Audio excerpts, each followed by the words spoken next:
Okay, so in the last video, we set up all the scripts that allows our character to move around. What we'll do in this video is we'll take a look at how we can trigger these animations that are inside of our PBA Kit folder. Something else I want to do really quickly is I want to grab this PBA Kit prefab and just drop it in the prefabs folder here, just so we keep everything synced up properly.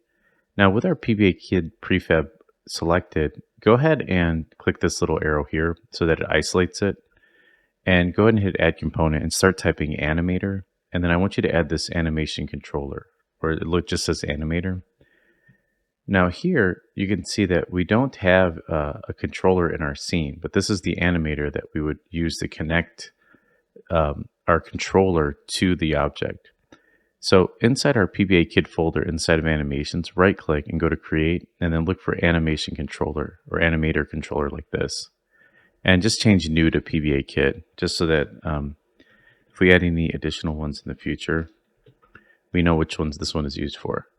All right, so with this PBA Kit selected, I'm going to drag this PBA Kit animation controller in here. Otherwise, the following won't work. So let's go ahead and double click this and drag it off to the side. Now we could, just so we could see how our character looks in game, we can go back a little bit. Now, let's go ahead and start off with our idle. So I'm going to left click and drag this in. And I'm going to right click and set this as layer default state if it already isn't. And I'm going to press play. And now you can see that our character is idling. Now, there's another animation. I drag this in, and this is walk. So if I right click and set that as a layer default state, you can see it's playing our character's walk animation, which is pretty cool. And as if I push the arrows, you can see our character's moving around our scene. Oh, actually, let's make sure this player is deselected, and looks like some of those changes did not save in between the two videos. Oh, you know why? Because we're in week 01 instead of week 02, which is what we saved off in the last video. So let me go ahead and open that up. All right, so now we're in week 02. Take a look. You can see the camera's following our player. A little bit too far still, but we're walking around. And let's go ahead and actually at this point we no longer need this player, and I'm just going to continuously save this out. So we have our player here, and I like this camera, but I think what we'll do in a future video is we'll definitely work on adjusting it so maybe you scroll with the wheel. So it'll just be kind of cool to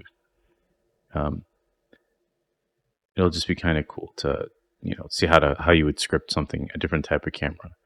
All right, so anyway, back to this. So what we want to do essentially is start off idled. So whenever we're not pressing the characters, whenever we're not pressing any of our WASD keys, we're in our idle state. So the way to do that is we right click and we make a transition between each one of these. So the transition between idle to walk. Now, if I press play now, we're still going to be idling. I'm going to hit uncheck play. But what it's doing is it's looping through this, right? Like it goes through these different attributes. And if you select this, you can actually see how it's working. Now, we don't want that. We don't want it constantly cycling. It seems like, kind of like lanes on a highway. We want to have these transitions. So you can see there's layers here, and then there's parameters. These parameters are what set the transitions, or the conditions of how our character moves. So if I click this, you'll see there's no conditions, right? So if I go here and I hit the plus sign, and I'll just make a Boolean, and I'll just call this is walking. And what I'll say here is if our character is walking, so let's hit the plus sign on this. I select this little arrow here.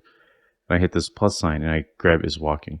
So if is walking is true, which means this is checked on, which it's not, it's checked off, we're going to stay in our idle state. So if I check this on, you can see after that animation plays, it'll cycle through.